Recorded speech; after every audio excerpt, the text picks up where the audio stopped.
All right, good afternoon, ladies and gentlemen, and welcome to Heartland Championship Wrestling, brought to you live here on the Epic Sports Broadcasting Network. We are coming to you live from the Dave Cave with pay-per-view action from Heartland Havoc 97, Knocked Down, here in Detroit, Michigan. We are halfway through the show and getting ready for the televised portion of tonight's broadcast.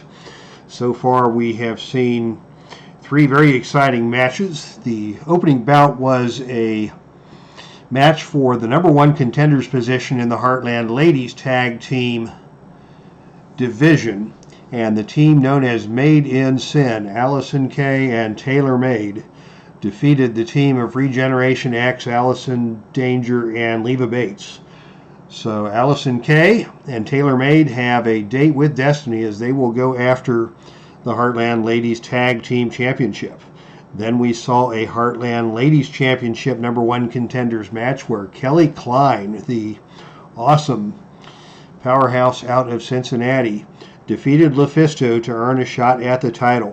What we just witnessed in our most recent match still has the fans here in Detroit buzzing. It was a match for the vacant Ring of Honor Tag Team Championship, where the Briscoe brothers took on the team of OI4K, Ohio is for Killers, also known as Dave and Jake Christ.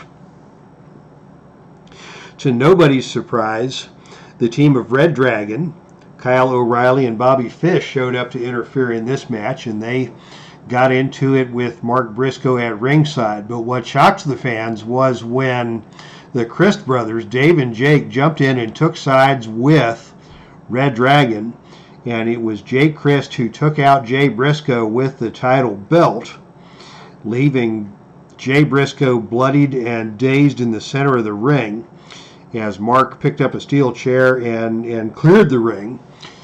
The OI4K was disqualified for that, but the Briscoe brothers refused to accept the belts, and the titles will remain vacant, and we will see what happens. The Briscoe brothers just threw the belts down and spat upon them, and they want Red Dragon and they want OI4K and they want some payback more than they want the Ring of Honor Tag Team Championship belts. And that brings us to our three matches for tonight. And it's going to be a special night. We're going to start with the Heartland Ladies Championship match, as Sherri Martel, the current champion, defends her title against cheerleader Melissa, who is one of the great ones here in Heartland Ladies Wrestling. After that, we're going to see the Money in the Bank ladder match for Ring of Honor. We do this once a year. This is the first time I have tried to do this on television, and as I welcome Philip Reynolds, an Al Red Sox fan, to the broadcast, this Ring of Honor, this Money in the Bank ladder match should be a lot of fun. And then in our main event, it will be a triple threat match for the Ring of Honor Heavyweight Championship, as C.W. Anderson defends against two former champions, Jay White and Jay Lethal. So a big night of action here in the Heartland on this pay-per-view broadcast.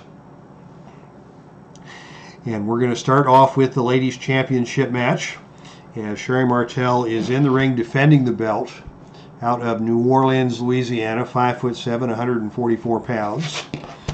And the challenger out of San Francisco, cheerleader Melissa, 5'8", 140 pounds. So the size is closely matched here. Cheerleader Melissa is one of the great ones. She is a 9-time former Heartland Ladies champion looking to capture the title for a record. Well, she already holds the record, but this would be a legendary 10th title reign if Melissa can take to the belt here tonight. And as we start things off, it is Melissa who takes the opening initiative role. And she starts with a snapmare, taking Sherri over and down to the mat. But Sherri gets right up and fires back with a level 2 reversal and nails cheerleader Melissa, knocking her to the mat. And it is going to be Sherri with a spinning toe hold to put Melissa on the canvas in the early going. Surprising wrestling move by Sherri Martel, who is normally a brawler. But Sherri is staying in control. Melissa is down and favoring that leg, and Sherri's going to go for a running clothesline, and she nails the running clothesline, and down goes Melissa. Sherri quickly on the offensive here to start things off, and it is Sherri with a hard kick to the ribs. Sherri not afraid to get going with the rough stuff here. Sherri with a running knee lift, and that knocks Melissa back down to the canvas. Sherri is really showing herself well in the opening stages of this match, and it is going to be a forearm smash from Sherri. And finally, Melissa is going to fire back, and it is Melissa with a whip into the turnbuckle. Whip to the turnbuckle by Melissa. And on a roll of 7, it is a big kick from Melissa that stuns Sherri in the corner. Melissa, the more athletic of the two. Sherri has the strength advantage. This will be a good match from start to finish as Melissa moves in. Picks up Sherri over the shoulder and drops her down to the canvas in a Samoan drop.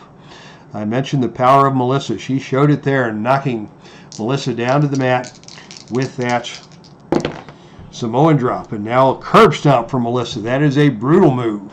Sherri still getting to her feet. Sherri has taken 2 very stiff shots from Melissa here and is coming back for more. Another whip to the turnbuckle. And this time on a roll of 7, it is another kick from Melissa that staggers Sherri and sends her back. Back and forth we go. Melissa with a whip to the ropes. Sherri comes off the ropes. And on a roll of 5, it is a flying shoulder tackle from Sherri that takes Melissa down to the canvas. Back and forth we go. And now Sherri's going back to that spinning toe hold, trying to take the legs out from under the challenger. Sherri follows up, continues to work that spinning toe hold. Melissa finally works her way over to the ropes, but Sherri nails Melissa again with a clothesline, and Melissa goes down and stays down. That's a level 3 defense, and Melissa is staying down. Sherri's going to go for the top rope splash, and she nails it for a 1 count, and Melissa manages to kick out of that. Not quite enough fatigue from Melissa yet for the pinfall, but Sherri made a statement, nailing that top rope splash, and Sherri is in control. Sherri is going to pitch Melissa out of the ring, and both these ladies love to mix it up on the arena floor. This time on a roll of 9, it is Melissa who takes a stiff kick to the side of the head from Sherri, and Melissa has to crawl back into the ring helplessly to beat the 10 count. Sherri in control, and Sherri's going to whip Melissa out of the ring a second time. We'll not see any shenanigans quite yet, but I wouldn't be surprised if things got ugly between these two.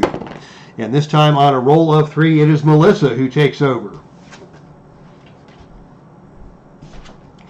Melissa grabs Sherri by the leg and nails her with a forearm across the side of the head, then slams the head of Sherri Martel onto the ring apron. And it is Sherri who is stunned and Melissa who is in control. Back we go into the ring. Melissa picks up Sherri over her shoulder. Will we see the Samoan drop again? No. We are going to see the air raid crash as Melissa spins around and drops Sherri down hard to the canvas. Melissa goes for the cover. Count of 1, and Sherri kicks out of that. Both women are delivering some heavy blows here in this contest. Back and forth we go. Melissa still in control, and this time it is Melissa who will pitch Sherri out of the ring. The fight goes back to the arena floor, and Sherri this time takes control and nails Melissa on the arena floor with a running clothesline. This is a slobber knocker, much to the surprise of no one. Back in the ring, Sherri with a scoop slam. Melissa goes down hard. Sherri follows up with another running clothesline. Melissa goes down. Melissa slow to get back to her feet as Sherri moves in, and nails Melissa with a running knee lift. Melissa is stunned and she goes down to the canvas. What is Sherri going to do here? We are going to see Sherri go for the death jump. Sherri thought about it. Melissa got to her feet, and Sherri's going to keep it on the ground and just nail Melissa with another kick to the ribs. Kick to the ribs from Sherri. And now another running clothesline from Sherri. Melissa goes down. Sherri goes for the cover. Melissa kicks out of that one, but that's going to cost Melissa a 2nd point of fatigue. And this is a slobber knocker. Sherri now with a choke on the top rope. Just ignoring the referee's pleas to fight a clean fight. Melissa finally breaks free, and Sherri with a whip to the ropes. Melissa comes off the ropes. And on a roll of 2, it is Melissa who catches Sherri off the ropes with a sunset flip. Goes for the cover. Sherri kicks out of that one, but an alert move by cheerleader Melissa to take control of this match with a near fall on the sunset flip coming off the ropes. Melissa now in control, and back out of the ring we go once again to the arena floor. And this time it is Sherri who takes the worst of that one. Melissa hits Sherri with a knee to the side of the head. Sherri is staggered and forced to roll back into the ring where Melissa is waiting. And Melissa is going to pitch her out of the ring again. Still no movement to the shenanigans chart. And this time it is Sherri who once again has to crawl back into the ring. Ahead of the 10 count. Melissa now with a condo clutch, that painful submission hold, an over-the-shoulder torture rack style maneuver. Sherri will not submit to that. And the match will continue as Melissa just dumps Sherri down to the canvas with another Samoan drop. Sherri hits hard. Melissa still in control. And now it is Melissa with a whip to the turnbuckle. Roll of 4. And that means that Sherri bounces off of the turnbuckle and nails Melissa coming off the turnbuckle with a skull-crushing lariat. Sherri got all of that one, and Melissa is down. Sherri's going to go for the cover. Melissa, count of 1, count of 2, and on a roll of 5 or lower, it will be the pin. And on a roll of 6, Melissa just gets out of that one. That is 3 fatigue tokens on Melissa. That means no more 3-count pins. It's going to be a one-and-done pin roll for Melissa from this point forward as Sherri is in control. And Sherri is going to pitch Melissa out of the ring once again. What's going to happen here? Melissa on a roll of 10. That is not going to be good for Melissa as Sherri comes out of the ring and tries to swat Melissa with a steel chair. The referee comes out. We may see a disqualification here, but on a roll of 8, the match will continue. And Sherri waffles Melissa with that steel chair. Back to the ring we go, and Sherri's going to go to the top rope. She nails the top rope splash again. This time the pin roll is 8 or lower. And on a roll of 7, she gets the pinfall. Oh my goodness, what a slobber knocker we have just seen as Sherri Martel pins cheerleader Melissa with the top rope splash to successfully retain the Heartland Ladies Championship. My goodness, these two ladies beat the snockers out of each other, and it was a battle. Inside the ring, outside the ring. Finally, Sherri Martel won the brawl on the arena floor and managed to dump cheerleader Melissa, hit her with the top rope splash for the pinfall victory and a successful title defense. So congratulations to your winner and still the Heartland Ladies Champion, the sensational one, Sherri Martel. All right, ladies and gentlemen, our next contest is going to be fun. This is going to be the Money in the Bank ladder match.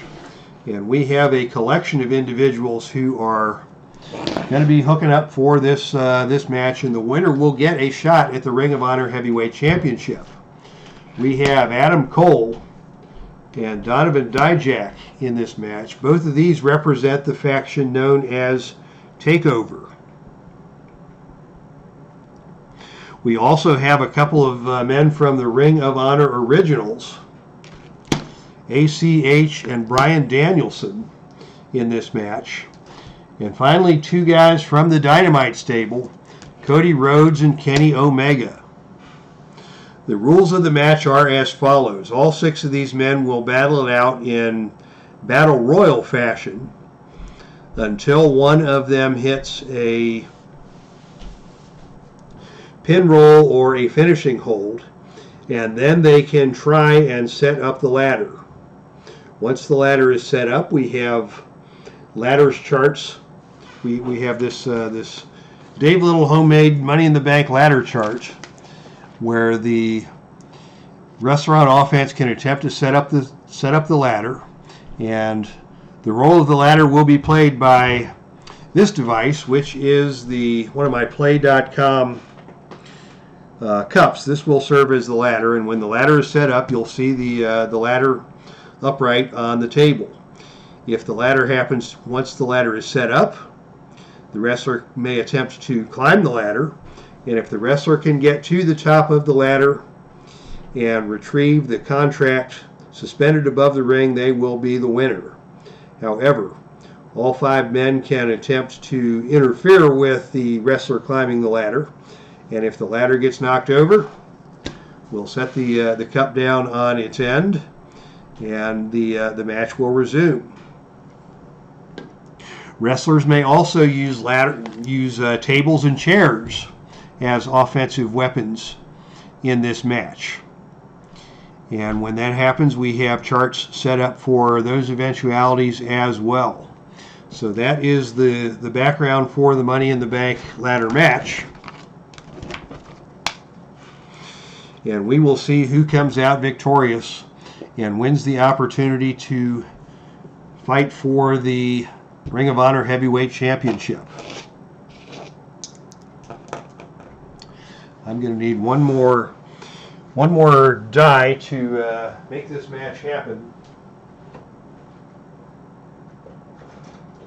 We will need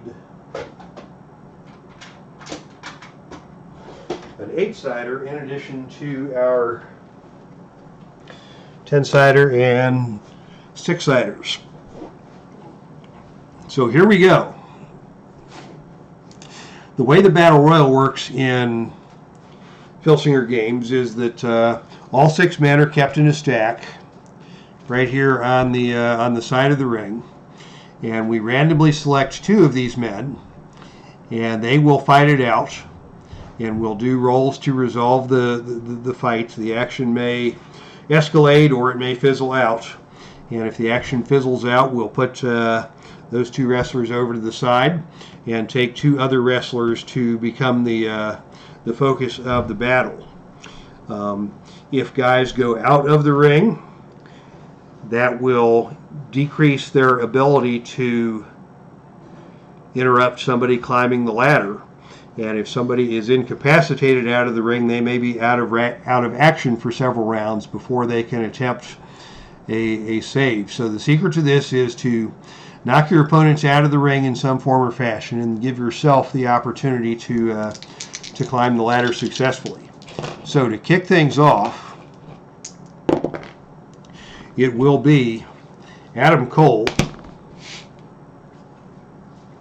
and Kenny Omega starting things off, which is not surprising because these 2 have had an intense rivalry, and these 2 are kind of the de facto leaders of their respective factions. Adam Cole is the leader of Team Takeover, and Kenny Omega one of the leaders of the team known as Dynamite. And so this will be good as we'll start things off, and it is Adam Cole who will go on the attack, and he will just go right to the eyes of Kenny Omega.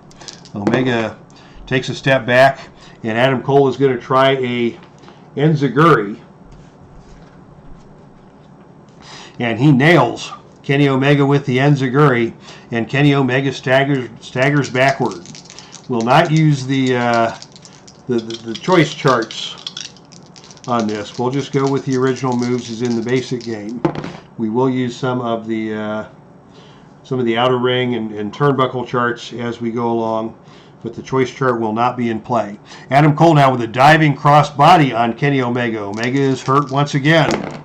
Cole now follows up with a second cross body block, and Kenny Omega is down.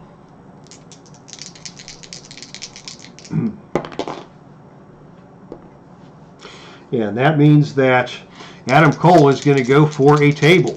Not surprisingly, Adam Cole is going right to the tables here early in the match, and on a roll of 9, Adam Cole picks up Kenny Omega and power bombs him through the table. My goodness, Omega is going to take a point of fatigue for that. These guys will go to the side, and let's see who's going to battle it out next. Next, we're going to see ACH battling it out against Cody.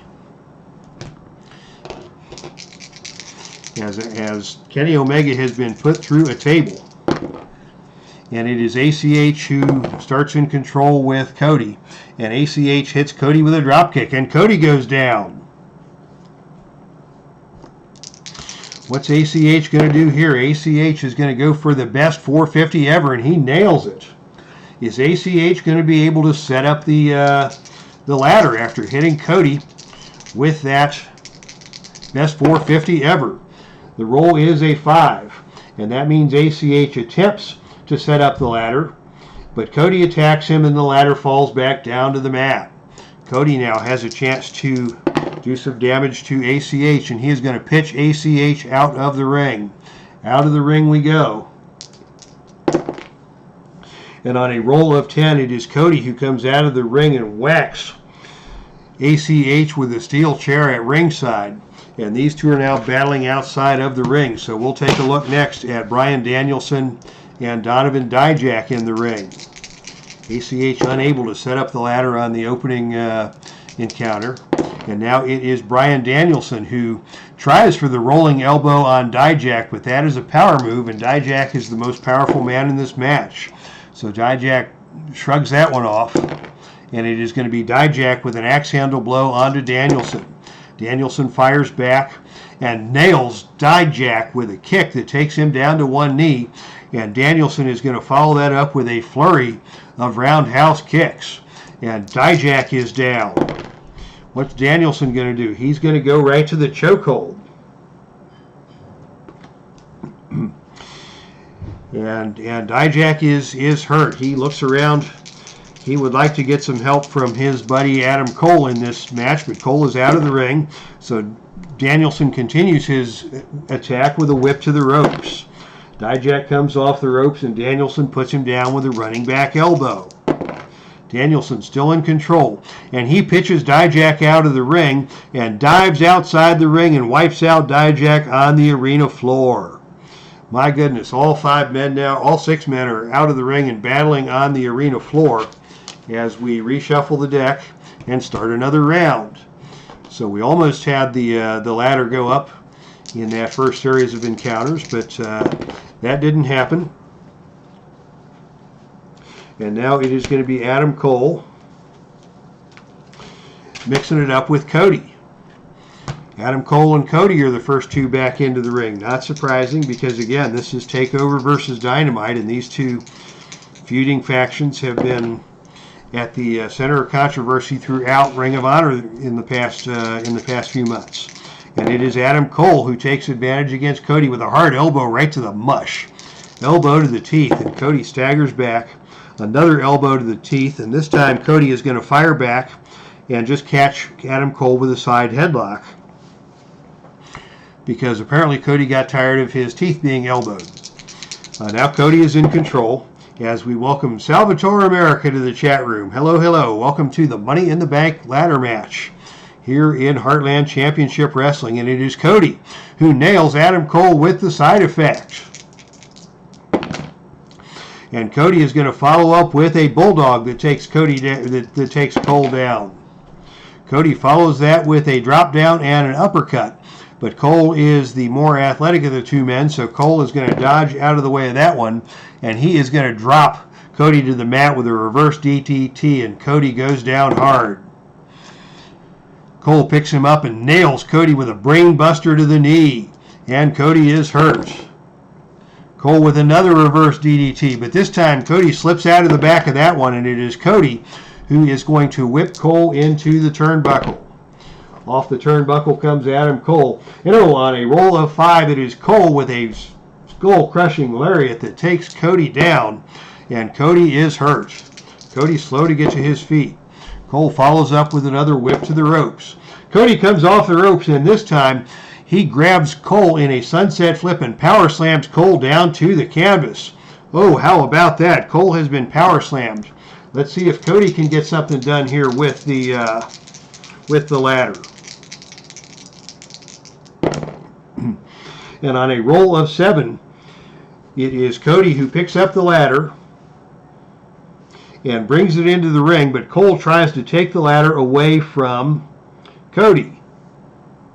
That is going to result in a gut check roll to see who gets control of the ladder. Let's see. Cole rolls a gut check of 5. Minus 2 equals 3.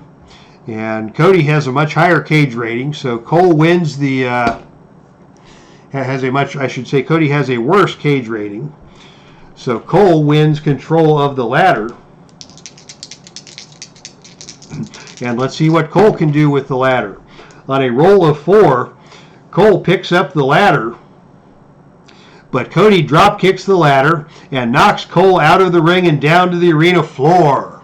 Oh my goodness, disaster for Adam Cole as Cody nailed the ladder with a drop kick. The ladder slams into the head of Adam Cole, and Cole is knocked out of the ring.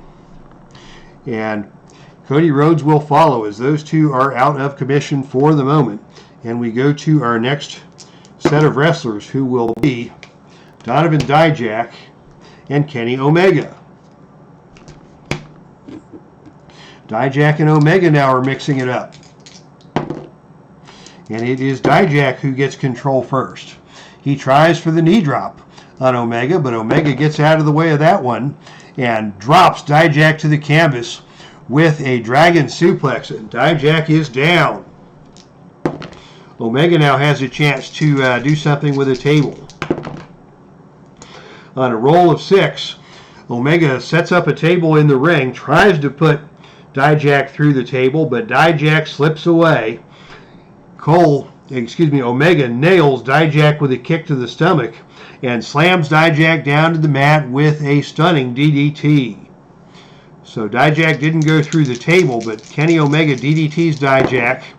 And now Kenny Omega is going to nail the one-winged angel on Dijak, and Dijak goes down hard. Omega hits the one-winged angel finisher. That's going to give Omega the chance to set up the ladder. And on a roll of 3, the same thing happens to Omega. He tries to go for the ladder, but this time it is Bryan Danielson who drop kicks the ladder and knocks Omega out of the ring. Down goes Omega. Omega is down. Dijak is down. Now it's going to be ACH and Bryan Danielson mixing it up in the ring. ACH gets control. ACH with a kick to the gut. ACH with another kick to the gut. Danielson fires back and whips ACH into the turnbuckle. And Danielson nails ACH with a kick to the side of the head. Danielson now dragon suplex takes ACH down to the canvas. Danielson now with a discus elbow smash. ACH goes down. And now it is going to be Danielson with a steel chair. And on a roll of 4, he brings a chair into the ring. But ACH catches Danielson with a spear. Both wrestlers tumble out of the ring as Danielson is unable to complete the chair shot. And we start all over again with another round of action, as the ladder is still not set up in the ring as of yet. And now it is going to be Kenny Omega back to his feet, and Bryan Danielson. Omega and Danielson squaring off in the ring. And Omega is in control. Omega chops Danielson. Omega follows up with another rake of the eyes of Danielson. Danielson not very happy about that. Another rake of the eyes, and Danielson this time is going to fire back with a rolling elbow. But Omega powers his way away from that. And a fireman's carry by Omega into a moonsault, and down goes Danielson. Danielson just got hit with a spectacular fireman's carry moonsault. And it is Omega now with a chance to set up a ladder. Rolling on the ladder chart, the roll of 6. Omega tries to set up the ladder. The ladder falls to the mat as Danielson counterattacks, and nothing happens there. Higher rolls on these ladder charts are better in order to get the ladder set up. And once the ladder is set up, we have a climb the ladder chart. And this time it is Danielson with a tiger suplex, and Omega is stunned in the ring. Danielson follows that up with a whip to the ropes. Off the ropes comes Omega. Danielson takes him down with a shoulder tackle. Danielson with another dragon suplex. Omega to his feet. Danielson with a surfboard stretch is going to slow things down. And Omega is still hurt. Now a whip to the ropes, and Omega goes out of the ring And Danielson dives out of the ring and nails Omega with a shoulder tackle on the arena floor, and these guys are out of action. Next up, it will be Cody. And he is going to go at it with ACH. It's Cody in control. Cody with a snap power slam takes ACH down to the canvas. ACH is hurt. That snap power slam is one of the staples of the Rhodes family arsenal. Both Cody and brother Dustin use that move, and now Cody with a bulldog takes ACH down. But no, ACH gets out of the back door of that one, and it is ACH who follows up with the fatality, nailing that running knee smash to the side of the head. And down goes Cody. Here comes ACH picking up a chair. And on a roll of 6, Cody tries to grab the chair away from ACH. We go to the gut check. And this time it is ACH who wins the gut check and takes control of the chair. And on a roll of 9, it is ACH who whacks Cody across the back with the chair. And that is going to cost Cody a point of fatigue. ACH has control of the chair. He's going to take another whack at Cody, but this time Cody catches ACH with a spear and both men tumble out of the ring. Now the only 2 men in the ring are the 2 men from Team Takeover, Adam Cole and Donovan Dijak. These 2 guys are not going to fight each other, but it is Cole directing traffic, and he is able to set up the ladder as Dijak stands guard at ringside and the other men scramble back into the ring. So the ladder has been set up, and now we may see somebody attempt to climb this ladder if they're able to do so. Everybody is back in the ring now, and our next confrontation is going to be Adam Cole and ACH. Cole had thoughts about going up the ladder. ACH finally gets into the ring in time to try and do something about it. And Steve Tower is in the ring, is in the room. Steve, I made these charts for myself. I don't know if you have my email address or my Facebook Messenger. If you ping me on Messenger and send me an email address, I will happily send you the copies of these charts that I have made to create this Money in the Bank ladder match. And welcome to the chat room, by the way, Steve. Now ACH in control is going to go for a clothesline in the corner, and he nails Adam Cole, and Adam Cole goes down. That is going to enable ACH to try and put Cole through a table. Oh, but on a roll of 3, it is a reversal. Adam Cole reverses the move, picks up ACH with a suplex, and slams ACH down through the table. Oh, that backfired for ACH, and now the ring ladder is set up, and Adam Cole is going to be able to try and climb the ladder. Donovan Dijak is standing guard. ACH is down. The other 3 men may have a chance to interrupt this climb of the ladder, but we've got to roll the climb ladder chart. On a roll of 12, Adam Cole is able to climb the ladder and retrieve the contract. So Adam Cole has won the Money in the Bank ladder match with the assist of Donovan Dijak, his right-hand man, and to be honest, his thug.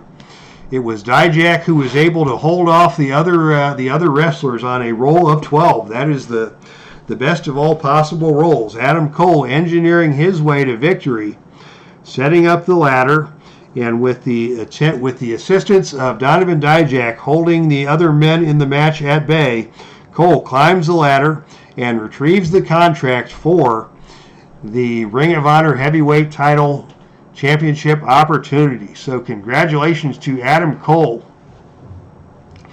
He is your winner of the 2020 Money in the Bank ladder match, and Cole reigns supreme. Steve, you'll notice that my token ladder was my Play Cup, my Play.com cup that was awarded to me by the one and only Keith Avalone after I finished the 2015 NASCAR season. So the Play Cup is something I'm proud of, and it also serves as a handy token to keep track of the Money in the Bank ladder for the ladder match. I just do the ladder match once a year, usually at one of my spring pay-per-views. But I'm happy to send the charts out to anybody who wants to hit me up on Facebook Messenger with an email address. I'll send those charts out to you. And that will bring us to our main event of the evening, which is a triple threat championship match for the Ring of Honor Heavyweight Championship. 3 men have been battling over this championship back and forth for a number of months, and tonight we're just going to put them all in the ring and fight to the finish. I also have a chart that I use for triple threat matches, and how this works is that each of the men in the triple threat match is represented by a color: red, white, and blue. And in this case, C.W. Anderson is your reigning Ring of Honor Heavyweight Champion. He'll be the red die. Jay Lethal is one challenger, and he will be the white die. And the other challenger is the Kiwi sensation known as the Switchblade, Jay White. So Jay Lethal and Jay White are both challenging for the championship. You'll notice Jay Lethal has a sticky note attached to his card because he is suffering from a leg injury. It was Donovan Dijak actually who inflicted that leg injury upon Jay Lethal. So Lethal's ring ratings have been decreased. He has a higher pin rating. His agility and power are lessened. Some of his chart ratings have been decreased as a result of this leg injury. And so that's what is written on this sticky note. But Lethal is determined he was not going to miss this match in spite of the injury. Now, the triple threat match is conducted using 3 dice.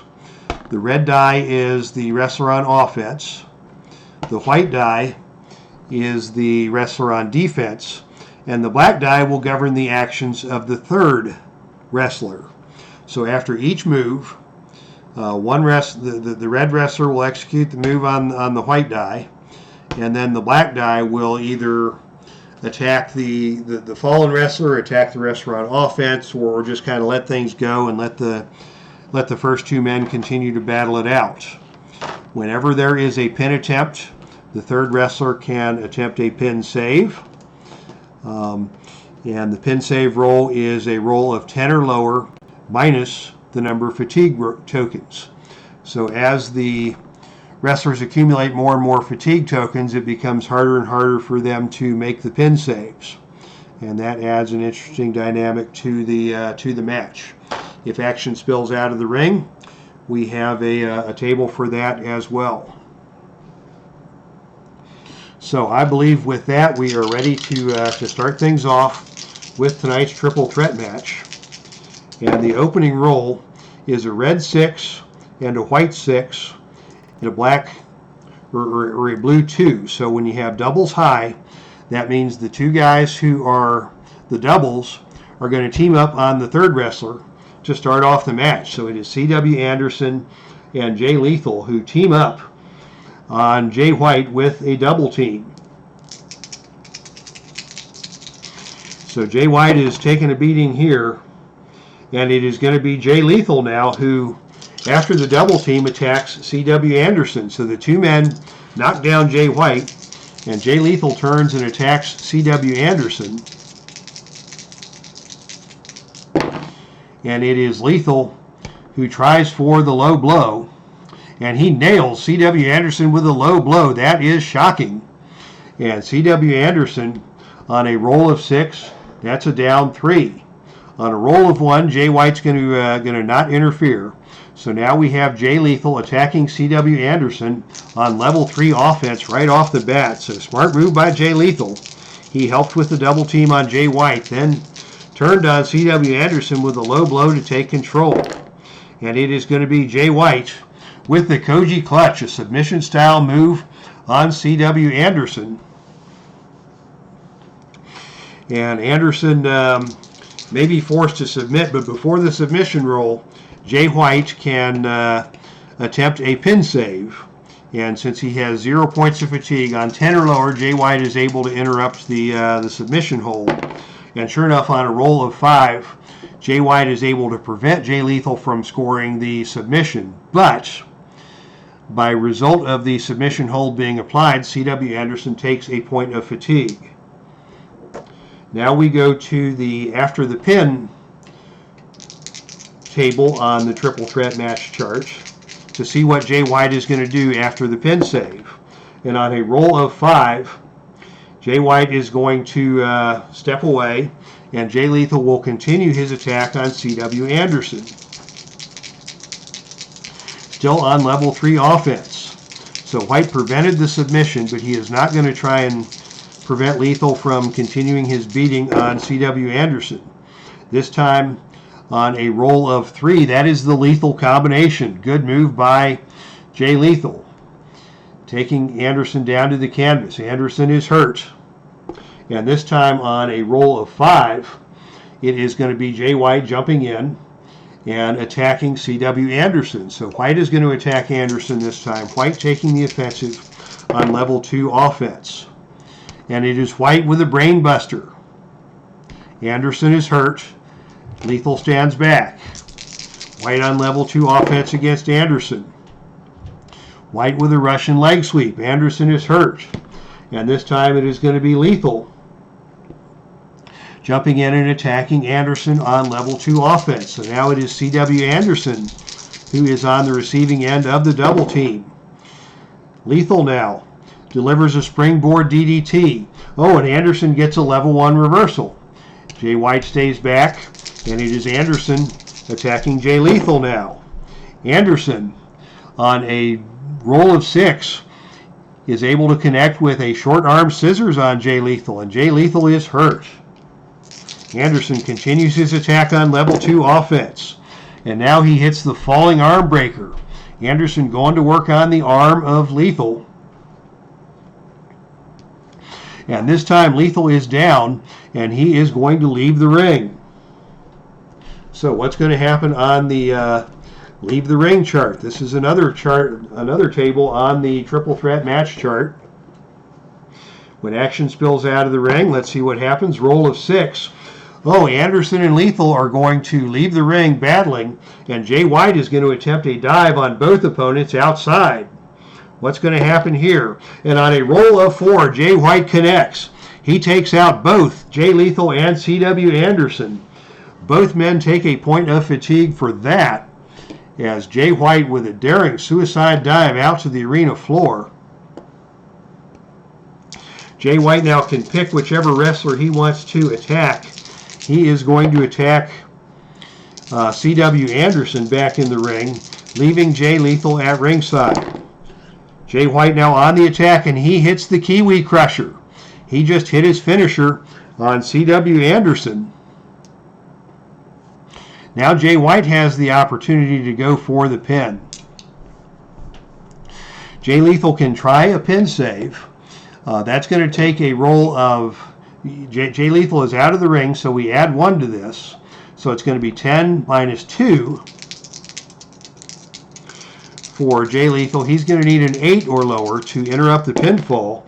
And on a roll of 3, Lethal gets there and does interrupt the pinfall, but that's going to cost Anderson another point of fatigue, having taken the Kiwi Crusher.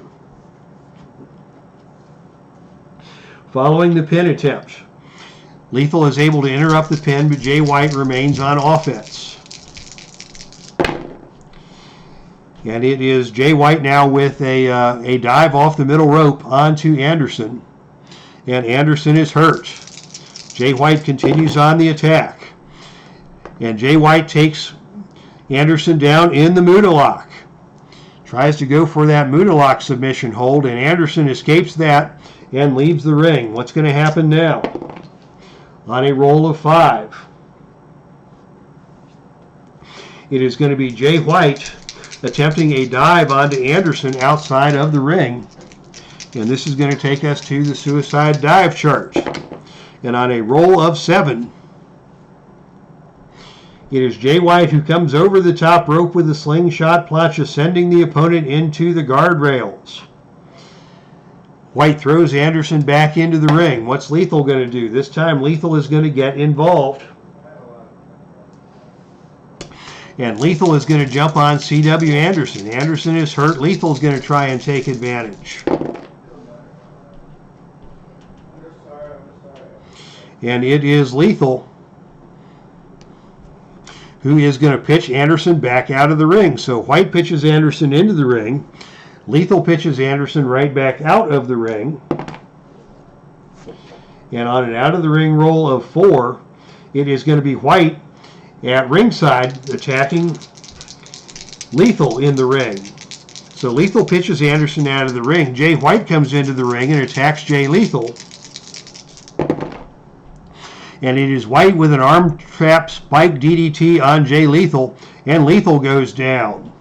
Anderson is out of the ring and unable to intervene at this moment. Anderson slides back into the ring as Jay White now takes control, and it is Jay White with a death jump. He's going to go to the top turnbuckle, and on a roll of 6, he nails Jay Lethal with the death jump, and Lethal is down. Lethal not quite as easily able to get out of the way of those as a result of his leg injury. Anderson back in the ring, but it is still Jay White in control. And now White is going to do another death jump onto Lethal, and on a roll of 7, he nails it again. This time Anderson is going to get involved, and he is going to come after Jay White. So White scores the death jump on Jay Lethal, but it is Anderson attacking White with a hard left hand to the side of the head, and Jay White is staggered. Lethal now attacking Jay White. Lethal goes for the dragon suplex, and he takes White down, and White stays down. White is down, and it is going to be Anderson now jumping on White. Jay White receiving the double teams. And it is Anderson who hits from the top rope the death jump on Jay White. White is still down and staggered. Lethal's going to take his turn on Jay White. And it is Jay Lethal who pitches Jay White out of the ring. White took a beating from both men in that exchange. And now Lethal is going to pursue Jay White out to the arena floor. And it is Lethal who gets the best of the brawl on the arena floor. Lethal in control against Jay White back in the ring. And Lethal is going to put Jay White in the Koji clutch. Anderson can interrupt this on a roll of 7 or lower. And on a roll of 6, he puts a stop to that, but Jay White has taken the first point of fatigue that he will suffer. And Jay Lethal continues his attack on Jay White, even though Anderson forced him to give up the submission hold. What's Lethal going to do now? He's going to smash Jay White into the ring post. And Jay White is hurt. Lethal stays in control. And it is Lethal now with the diving dynamite move onto Jay White. A diving springboard off the middle rope with a clothesline onto Jay White, and this time Jay White is going to hit the mat and just tumble down and out of the ring. And it is going to be Lethal who is going to try for the suicide dive on Jay White at ringside. And on a roll of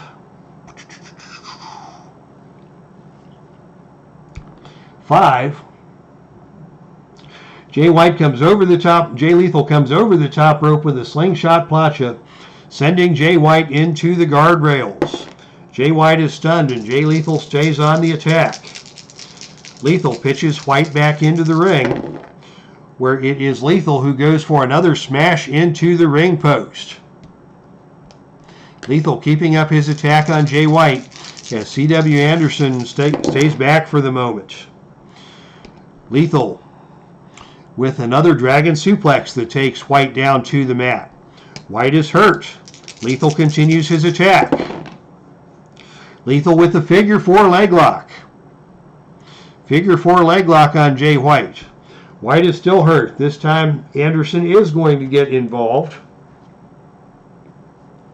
And he is going to attack Jay Lethal. The figure 4 is not the greatest idea in a triple threat match because that leaves you vulnerable to what the third guy is going to do. And in this case, Anderson is going to attack Jay Lethal. And it is Anderson with a kick to the head. And Lethal is dazed. Lethal gets to his feet, shaking his head from side to side as Anderson continues his attack. Anderson with the short arm scissors once again. Lethal is hurt. Anderson continues his attack. And it is Anderson with a stiff left hand. Lethal is hurt. Anderson continues on the attack. Another stiff left hand. Anderson peppering Lethal with those left hands. Anderson now with a series of stomps. And Lethal finally decides he's had enough. And Lethal fires back. And he takes Anderson down to the canvas and locks in the figure 4. Anderson may have to give this up by way of submission. Jay White will have the chance to interrupt that, and he does, but that's going to cost Anderson another point of fatigue, and the champion is wearing out here, as both Lethal and Jay White have attacked the champion with submission holds. Now it's going to be White attacking Lethal, as Anderson has been put out of commission. Jay White is going to launch his attack on level 2 offense with a whip to the turnbuckle. To the turnbuckle chart we go, and on a roll of 11, Lethal bounces off the turnbuckle and Jay White nails him with an incredible neck-breaking clothesline. Jay Lethal goes down and stays down. Anderson is up, and he is going to come after Jay White. Lethal is down. Anderson attacks Jay White with a falling arm breaker. And now Jay White is down. Anderson, the only man on his feet at the moment, he has a level 3 offense attack against Jay White. And he is going to pitch Jay White out of the ring. White has been pitched out of the ring. What's Anderson going to do now? On a roll of 6, Anderson goes out of the ring, and it's going to be Jay Lethal attempting the diving attack on both opponents on the arena floor. And on a roll of 5, he connects. Jay Lethal just wiped out both men on the arena floor. And both men are going to take damage as a result of that. Anderson now is looking in rough shape. It's going to be Anderson who is thrown back into the ring by Jay Lethal. Lethal first to his feet. Jay White still stunned at ringside as Lethal is on the attack. And it's the Lethal combination. And now it's going to be Anderson rolling out of the ring. He recognized that he was vulnerable, so he rolled out of the ring. Jay Lethal pursues Anderson out to the arena floor. And on a roll of 8, Anderson has to crawl back into the ring where Jay Lethal maintains control. Anderson is running scared here. Lethal is still in control. And he hits another Lethal combination. Anderson is hurt. Jay White still crawling back into the ring. Lethal now goes back to the figure 4 once again. Anderson is hurt but will not submit. And this time Jay White is also going to attack C.W. Anderson. Too many guys named Jay in this match. Jay White drops Anderson with a judo-style sambo suplex. Jay White has the opportunity to go for the pin. On a roll of 5, Lethal makes the pin save, but the struggles continue for C.W. Anderson. And now after the unsuccessful pin attempt, it is going to be Jay White continuing his attack on C.W. Anderson. White now is going to pitch C.W. Anderson out of the ring. And on a roll of 1, Jay White pursues Anderson out to ringside. On a roll of 8, Anderson once again has to roll back into the ring to beat the 10 count. What's going to happen here? And it's going to be Jay Lethal in the ring now attacking Anderson. Anderson just can't get out of harm's way. He's got Jay White after him on the arena floor. Jay Lethal attacking him in the ring. And on a roll of 6, Jay Lethal hits the lethal injection. That is a finishing move. Jay White is going to have the opportunity for the pin save. But on a roll of 11, Jay White can't get there. And now we've got a pin attempt on C.W. Anderson. After the lethal injection, the pin roll is going to be 10 or lower. And on a roll of 5, Jay Lethal makes the pinfall. Oh my goodness. C.W. Anderson has been pinned as Jay White couldn't get into the ring to make the save. Lethal hit the lethal injection and pins C.W. Anderson cleanly. And it is Jay Lethal who has won the Ring of Honor Heavyweight Championship in spite of an injury suffered at the hands of Donovan Dijak. And here comes trouble. Lethal has the belt, but Donovan Dijak and Adam Cole are coming back for a post-match attack on Jay Lethal. What's going to happen here? I rolled a 6 for post-match shenanigans, and that means we have the highest level of possible shenanigans. And what I'm going to do now is I'm going to use the percentile dice to see what happens. Lethal is going to be attacked by Adam Cole and Donovan Dijak. So what could happen? This could be a clean attack, a 2-on-1 gang attack. That's one possibility. We may see other men join in the attack. For example, the Ring of Honor Originals, Bryan Danielson and ACH, may come back into the defense of Jay Lethal. So ACH and Danielson may return. We may also see the Dynamite guys, Cody and Omega, return. We may see all 4 of these men, ACH, Danielson, Cody, and Omega, return. So those will be the possibilities.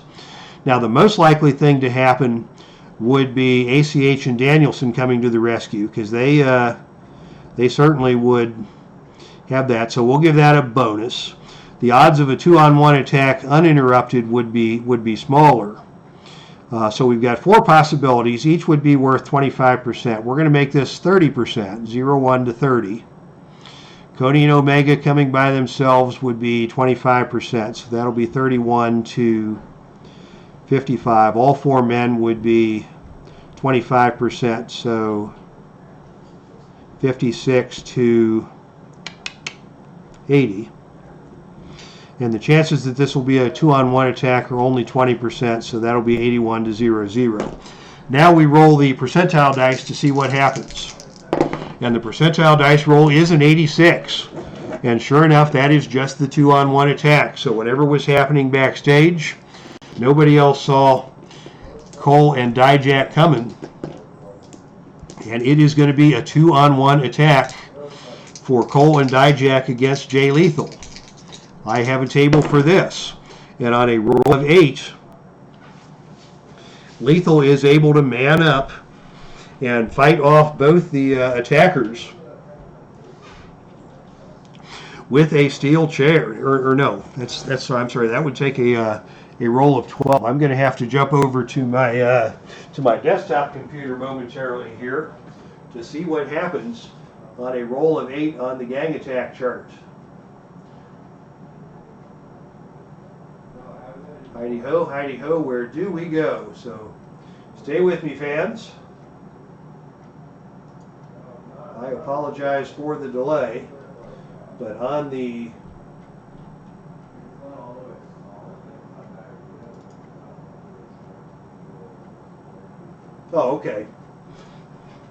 on the gang attack roll of 8, that is where the referees from backstage storm in to save the day. So, and of course, back in the old WWF days, this would have been Rene Goulet. I'm sure Steve Tower and some of the old timers remember Rene Goulet when he was a mid-card wrestler back in the 70s, who then in the 80s became one of these security dudes in suits who would come in along with Tony Gurria and a few other retired guys serving as agents. So Jay Lethal was under attack, but Rene Goulet saves the day. And Adam Cole and Donovan Dijak are unable to get their hands on Jay Lethal after Lethal wins the Ring of Honor Heavyweight Championship in tonight's triple threat match. Lethal still has that leg injury, though, and Adam Cole is now the number one contender for the Ring of Honor Heavyweight Championship as a result of winning the ladder match. So, that will set up a championship match between Jay Lethal and Adam Cole, with Lethal still nursing that leg injury. So, Team Takeover, Adam Cole and Donovan Dijak, along with Red Dragon and Roderick Strong, have gained control of the situation here. And they are in the driver's seat now as Lethal is going to have to wrestle through this leg injury to defend his title against Adam Cole. And Cole has the opportunity to win this match sometime on a future show. All right, so that wraps things up. Yeah, Steve Tower says, I think I saw Pat Patterson in there. So yeah, Pat Patterson, Rene Goulet, Tony Gurria. In later years, it would have been Terry Taylor and people of that nature coming in to break up the brawl and save Jay Lethal from further damage after Lethal overcomes the odds and overcomes the leg injury to win the Ring of Honor Heavyweight Championship in tonight's main event. So it's been an exciting pay-per-view. And thank you to everyone for checking things out. Salvatore America, always a pleasure. Steve Tower, it's a privilege to have you here in the chat room. Al Red Sox fan was here. Philip Reynolds was here. Captain Carl. I missed Captain Carl coming in. Welcome to the broadcast. Thank you once again to everybody for checking out today's action as we conclude the pay-per-view broadcast of Heartland Havoc 97, Knocked Down. That's our show, and I am out of here.